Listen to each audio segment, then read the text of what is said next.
Thank you. Thank you. Thank you. Thank you so much. Thank you. Thank you.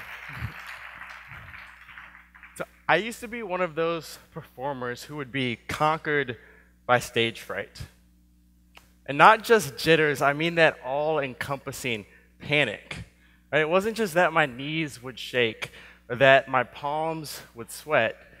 It was that my entire being felt captive to chills that would flow from head to toe. This was serious. Before performing, my mind used to be consumed of the most extravagant what ifs. What if I forget all of the notes? Or what if I accidentally fall into the front row? Or what if the entire audience just hates my music, boos me off stage, never to be seen or heard from again? Please don't do that today. uh, these statements felt so real. These scenarios appeared so plausible that I even built the habit of canceling performances the week of because it was just too much to handle. I was afraid to take the stage. But a few years ago, some news came into my life that propelled me past this point. I was at my parents' home in Maryland, and one night, my mother revealed to me that she had just been diagnosed with breast cancer. And what struck me the most from this conversation was that her pain that night was not from thoughts of the future, the chemo, the radiation. Her pain was from the past. You see, for years at this point, she had worked at a set job, slowly rising up the ranks. But this was the night she told me her true dream of wanting to open a jewelry store, and how she loved building things and always wanted to work with her hands.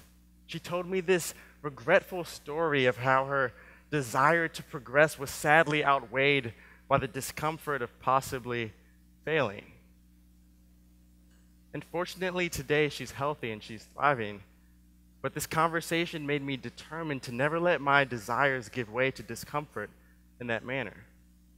And it propelled me onto a path where I began to view each performance as an opportunity to leap into the unknown and trust that on the other side of this lies the possibility of not only failure, but of growth and progress.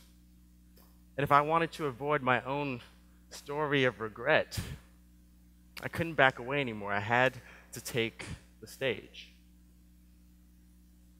And so the question I invite you to think about tonight is this.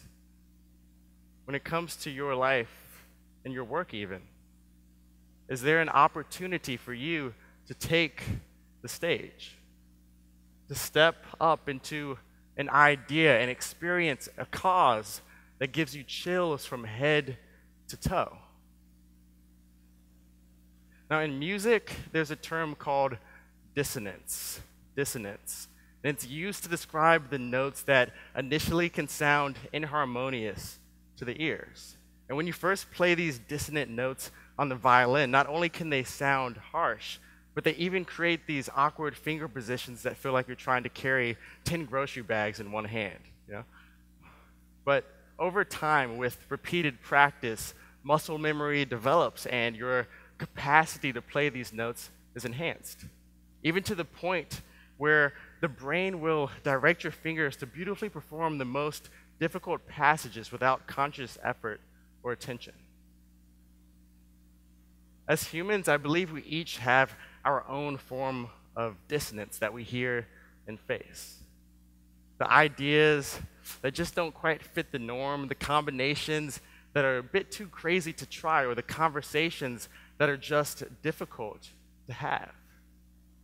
But as individuals and as organizations, we have the ability to grow our internal muscle memory, our capacity to habitually embrace that which feels uncomfortable, but this does not happen overnight. Like runs on the violin, this capacity is a skill to be developed, and there are opportunities all around us to practice. This conference is an opportunity. Tonight, right now, is an opportunity. Whether it be diversity in tech, care for veterans, or gender equality in the workplace, Has there been a topic, an idea that makes your palms sweat? But perhaps is an opportunity for you to grow and step up into a greater self. I'd like to perform one more piece for you all tonight.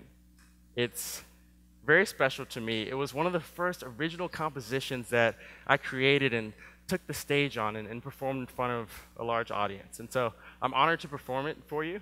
In fact, if you're a fan of Michael Jackson, then you probably might recognize where it comes from.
Thank you so much. Thank you.